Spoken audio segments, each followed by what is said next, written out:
Hello everyone, and welcome back to the channel. Have you ever encountered someone whose anger could spark immediate conflict, but on a deeper level, they seem to radiate peace and wisdom? Have you ever wondered why certain spiritual practitioners are said to be particularly sensitive when it comes to their emotions, especially anger? In today's video, we will explore why it is essential to approach certain practitioners with deep respect and understanding, particularly in relation to their emotional states, and how this understanding can profoundly impact your interactions and spiritual growth. Throughout history, there have been many instances in which spiritual practitioners have faced challenges with their emotions, and one of the most frequently discussed emotions is anger.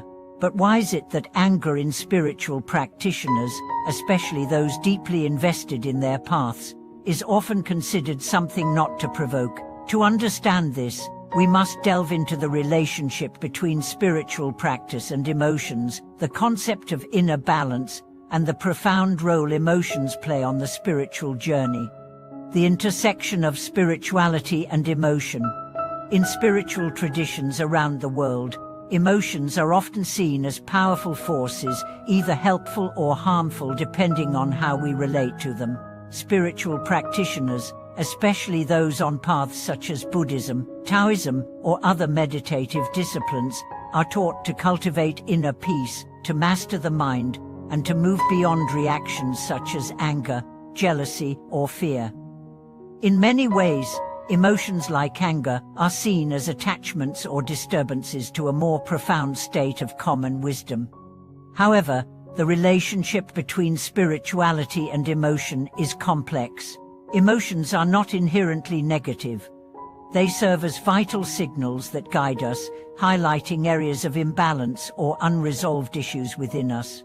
The challenge, especially for those on a spiritual path, is how to process and transmute emotions, particularly anger, into deeper understanding, self-awareness, and growth. When spiritual practitioners are deeply committed to their practice, their emotional experiences can be particularly intense. This is not necessarily a sign of weakness or regression. On the contrary, it may be a reflection of deep inner work, with emotions rising to the surface for healing and transformation. For this reason, it is crucial to approach such individuals with understanding and care, as their emotional states often reflect a complex process of personal transformation. Why anger in certain practitioners should be treated with caution. There are several reasons why anger in spiritual practitioners is particularly significant, and why we should approach such individuals with respect when they are feeling angry. The energy of anger, a powerful force. Anger, like all emotions, is energy in motion. When directed inward, it can become a force that fuels transformation. However, when anger is projected outward or misdirected, it can cause harm, not only to others, but also to oneself. A practitioner who has spent years cultivating inner peace may experience anger differently than someone who is less aware of their emotions. For them, anger is not just a temporary emotion, it may be a powerful force that, if not properly handled, can become a tool for spiritual growth or destruction. For a deeply spiritual practitioner, particularly one who has undergone intensive training or meditation, anger can become a reflection of inner turmoil or spiritual tests. Their emotional outbursts are often not random, but rather, they are tied to unresolved internal conflicts, unprocessed experiences, or a necessary breakthrough in their practice. In this context, anger is not a sign of weakness but an indicator of inner energy that is seeking release, transformation, or clarity. Anger as a spiritual test. For many practitioners, their relationship with emotions such as anger is a spiritual test, a final frontier they must overcome on the path to enlightenment. When anger rises in these individuals, it often signifies that they are confronting deep-seated attachments or unresolved karmic patterns. Rather than acting impulsively or unconsciously, their anger is an opportunity to observe, reflect, and ultimately transcend. This intense emotional experience can serve as a catalyst for spiritual growth, but only if handled with great care and understanding. A practitioner who is deeply aware of their emotions and spiritual state will be more likely to work through their anger in a constructive manner, but it's essential to be mindful of their emotional state, especially in moments of crisis or spiritual testing. The role of emotional intelligence in spiritual practice. One of the key qualities of advanced spiritual practitioners is their emotional intelligence, the ability to recognize, understand, and manage their emotions effectively. For practitioners who have developed emotional intelligence, anger becomes a tool for deeper self-awareness rather than a force that leads to impulsive or harmful actions. Their spiritual training allows them to observe their anger without being consumed by it, to feel it without acting on it, and ultimately to transmute it into a more elevated emotional state, such as compassion or wisdom. However, for practitioners who are still working through their emotional blocks, anger can feel overwhelming. The intensity of the emotion, when not properly processed, can cause them to become detached, frustrated, or even to lash out. In these moments, it is crucial to approach them with understanding and care, knowing that their outbursts may be temporary expressions of deeper emotional healing. Understanding the emotional boundaries of practitioners. In some cases, spiritual practitioners may be particularly sensitive to their emotional boundaries. These boundaries are deeply tied to their spiritual growth, and crossing them, whether through a challenge, confrontation, or criticism, can provoke strong reactions, including anger. Such emotional responses are not always personal, or rather, they may be tied to the practitioner's need for spiritual space or protection in their journey.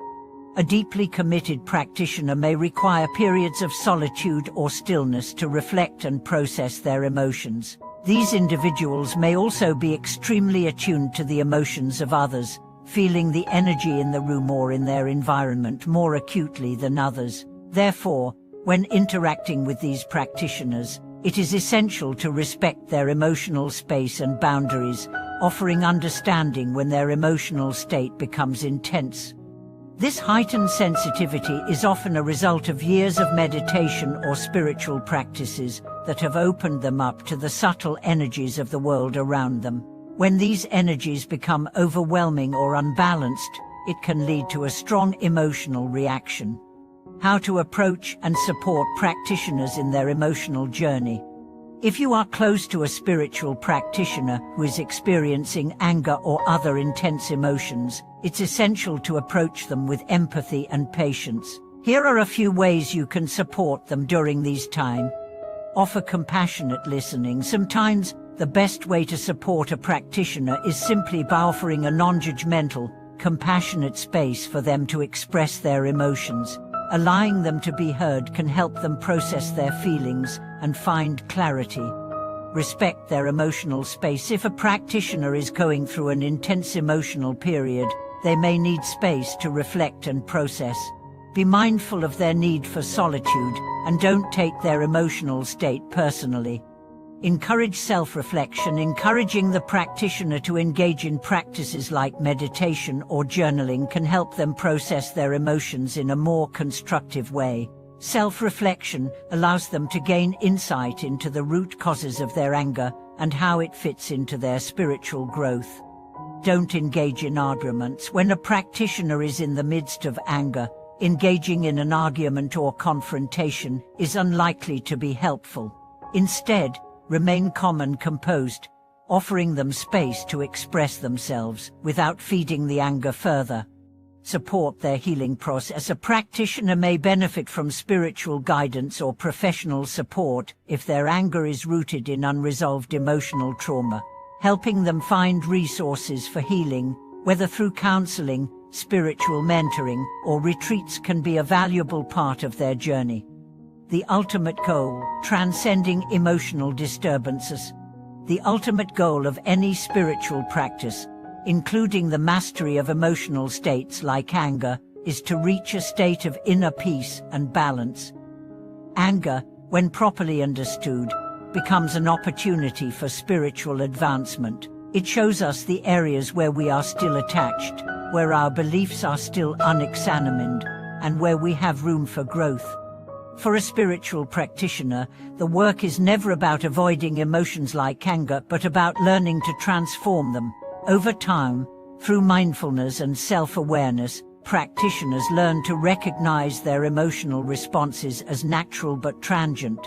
The key is to understand that emotions, including anger, do not define us. They are simply experiences to be observed, understood, and eventually transcended. Thank you for watching. I hope this video has shed light on the delicate relationship between spiritual practice and emotions, especially the emotional challenges that certain practitioners face. As we continue to walk the spiritual path, it's crucial to remember that emotions are not obstacles but opportunities for transformation and deeper understanding. If you've encountered moments when emotions, particularly anger, have played a significant role in your own spiritual practice, I'd love to hear about your experiences. How do you deal with emotional turbulence on your journey? Please share your thoughts and experiences in the comments below. If you found this video helpful, don't forget to like, subscribe, and share it with others who might benefit from this wisdom. Thank you once again for watching, and I look forward to seeing you in the next video.